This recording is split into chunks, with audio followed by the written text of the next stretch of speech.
സുഹൃത്തുക്കളുടെ നഗ്ന ദൃശ്യങ്ങൾ സമൂഹ മാധ്യമത്തിലൂടെ പ്രചരിപ്പിച്ചുവെന്ന കേസിൽ യൂട്യൂബർ തൊപ്പി എന്ന നിഹാദിനെതിരെ ലുക്കൌട്ട് സർക്കുലർ ഇറക്കും. ഒളിവിലുള്ള തൊപ്പി വിദേശത്തേക്ക് കടക്കാൻ സാധ്യതയുള്ളതിനാലാണ് പോലീസ് നീക്കം. ചോദ്യം ചെയ്യലിൽ ഹാജരാകാൻ നോട്ടീസ് നൽകിയപ്പോൾ ആരോഗ്യ പ്രശ്നങ്ങളുണ്ടെന്ന് മറുപടി നൽകിയ ശേഷമാണ് തൊപ്പി ഒളിവിൽ പോയത്. മൊഴിയെടുപ്പിന് നോട്ടീസ് നൽകിയിട്ടുണ്ടെങ്കിലും തൊപ്പിയുടെ സുഹൃത്തുക്കളും ഹാജരായിട്ടില്ല. SS ശരൺ വിവരങ്ങളുമായി ചേരുകയാണ്. ശരണി, ഒന്നിച്ചുണ്ടായിരുന്ന ആളുകൾക്കിടയിലുണ്ടായ അഭിപ്രായ വ്യത്യാസങ്ങളാണ് ഈ പ്രശ്നങ്ങൾക്കൊക്കെ കാരണം എന്നുള്ളതാണ് പിന്നീട് പുറത്തു വന്ന വിവരങ്ങൾ. പക്ഷേ ഇയാളുടെ നേരത്തെയുള്ള വീഡിയോകളിലൊക്കെ അശ്ലീലം, അസഭ്യം തുടങ്ങിയ കാര്യങ്ങളൊക്കെ ഒരു കണ്ടന്റ് എന്ന നിലയ്ക്ക് കൈകാര്യം ചെയ്തിരുന്ന ആളാണ്. എല്ലാ പരിധിയും ലംഘിച്ച സുഹൃത്തുക്കളുടെ നഗ്നദൃശ്യങ്ങളടക്കം പിന്നീട് പുറത്തേക്ക് വിടുകയും ചെയ്തത്. പോലീസ് അന്വേഷണം എങ്ങനെ മുന്നോട്ട് പോകും ഒളിവിൽ തുടരുമ്പോൾ?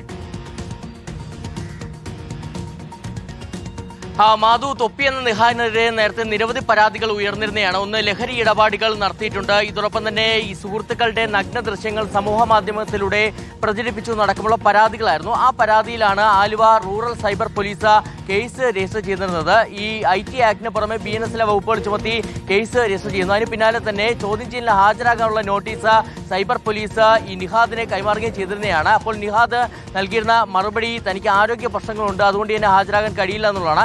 പിന്നീട് ഇയാളെക്കുറിച്ച് ഒരു വിവരവും പോലീസിന് ലഭിക്കാത്ത സാഹചര്യമായിരുന്നു. അതായത് ഇയാൾ ഒളിവിൽ പോവുകയായിരുന്നു അതിനുശേഷം എന്നുള്ളതാണ് പോലീസ് കണ്ടെത്തിയിരിക്കുന്നത്. ഇതോടൊപ്പം തന്നെ ഈ പരാതിക്കാരായിട്ടുള്ള സുഹൃത്തുക്കളുണ്ട്, അവരെയും പല തവണയായിട്ട് നോട്ടീസ് അയച്ചുകൊണ്ട് മൊഴിയെടുപ്പിലേക്ക് പോകാൻ പോലീസ് ഉദ്ദേശിച്ചിരുന്നതാണ്. പക്ഷേ അവരും ഹാജരാകാത്ത സാഹചര്യമാണ്. അങ്ങനെ ഒരു കേസിൽ പ്രാഥമികമായിട്ടുള്ള തെളിവ് ശേഖരണം നടത്തിയതിനപ്പുറം ഈ മൊഴിയെടുപ്പിലേക്കൊന്നും തന്നെ കടക്കാൻ കഴിയാത്ത സാഹചര്യത്തിലാണ് പോലീസ് ഉള്ളത്. ഇതിനിടയിലാണ് ഈ പ്രതിയായ ഈ നിഹാദ്, അതായത് തൊപ്പി, വിദേശത്തേക്ക് കടക്കാൻ സാധ്യതയുള്ളതിനാൽ തന്നെ ലുക്കൌട്ട് സർക്കുലർ ഇറക്കാൻ തീരുമാനിച്ചിരിക്കുന്നത്. ഈ ലുക്കൌട്ട് സർക്കുലർ ഇറക്കുന്നതിന് മുന്നോടിയായിട്ട് നിഹാദിന്റെ പാസ്പോർട്ട് വിശദാംശങ്ങളടക്കം പോലീസ് ശേഖരിക്കുകയും ചെയ്തിട്ടുണ്ട്. ഏതായാലും ഈ ഒളിവിൽ തുടരുന്നതിനിടയിൽ ഇയാൾ മുൻകൂർ ജാമ്യം തേടി എറണാകുളം സെഷൻസ് കോടതിയെ സമീപിച്ചിട്ടുണ്ട്.